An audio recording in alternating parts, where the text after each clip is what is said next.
What's your block?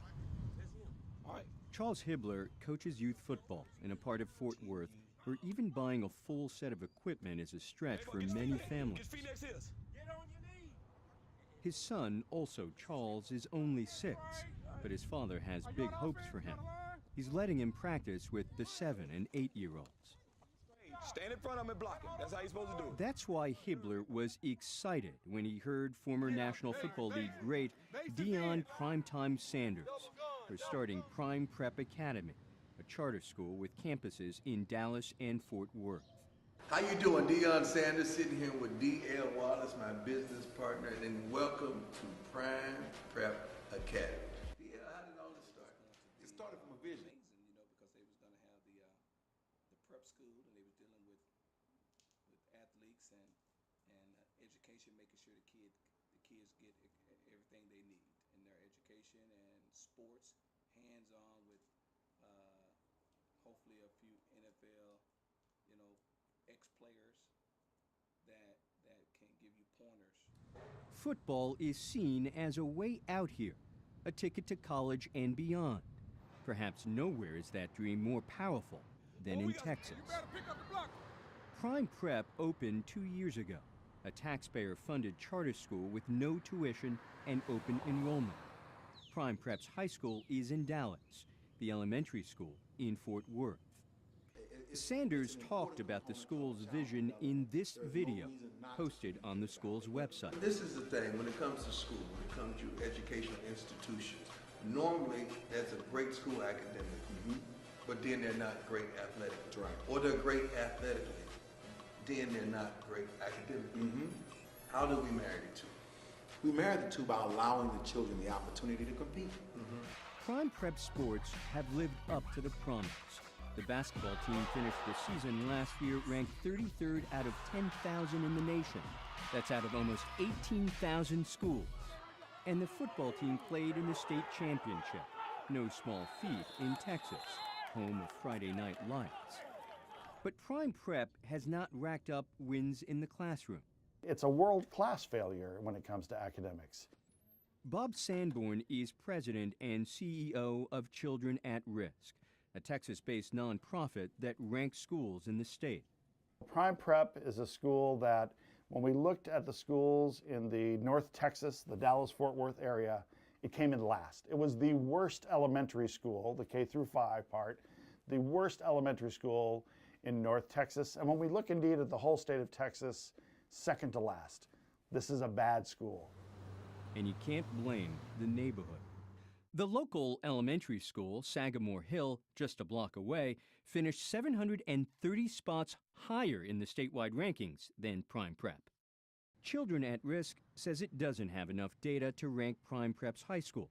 But the NCAA, which governs college sports, has taken issue with the academic credentials of Prime Prep graduates, initially declaring 2-star basketball players ineligible to play in college because their high school coursework at Prime Prep was inadequate.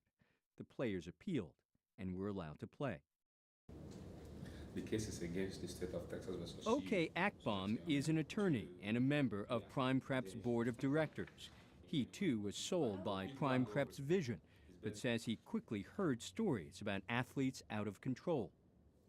Yes, sign-ups to the staff, teachers, leaving campus without permission, coming in when they feel like, not following rules, not having a dress code, things like that, being completely disrespectful. And that kind of hit home for me a little bit because those issues distracted the own kids from learning. We're talking about some of the athletic kids essentially feeling that they own the joint. That's absolutely. And when the school moved to discipline the student athletes, Akpom says Deion Sanders stepped in to keep them from being suspended, afraid it would stain the school's reputation as well as his own. My biggest concern is we shouldn't have Deion Sanders sitting even in a board meeting telling us what to do. It shouldn't be that way. The board is catering to Deion Sanders' needs. I believe that's more specifically the president of the board and some of the board members. At the expense of? The kids' education. Prime Prep has had other problems. Sanders received a misdemeanor assault ticket after a scuffle with a school administrator last October.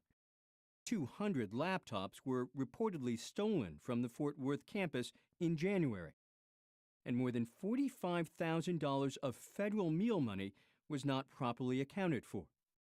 On Twitter, Sanders blames his former business partner, D.L. Wallace, calling him a crook and heartless, and offering to repay the $45,000 out of his own pocket if necessary. D.L. Wallace resigned in November and didn't return repeated messages America Tonight left on his cell phone. We wanted to talk to Deion Sanders, and he initially agreed to an interview.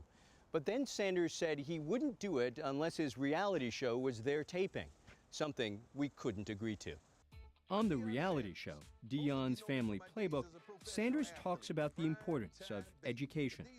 I'm in the hood trying to do some good. A lot of people don't like that. And that's where we got to be on our game, baby. We got to make sure these teachers are teaching. You know, the kids are acting like young men and women that's trying to get to college.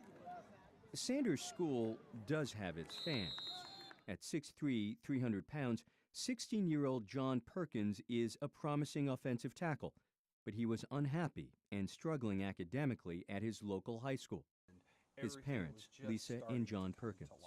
We feel like he does have some potential to play football.